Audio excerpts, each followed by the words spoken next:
Are you stuck in your muscle building journey, unsure whether to lift heavier or do more reps? Let's break it down. Nothing beats the thrill of setting personal records in the gym.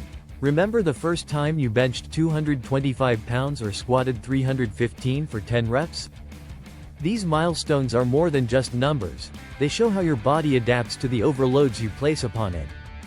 To continue growing, you need to keep increasing the demands on your body, a concept known as progressive overload. So, what's the best way to build muscle size? Should you add more weight or perform more reps?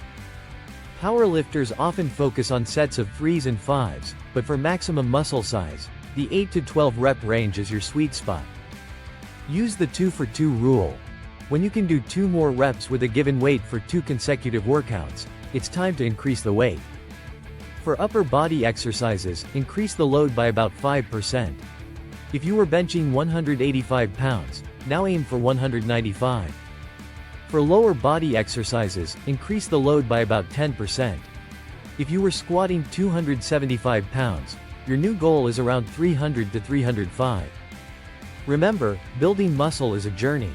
Set achievable goals, get in your reps, and watch your strength soar.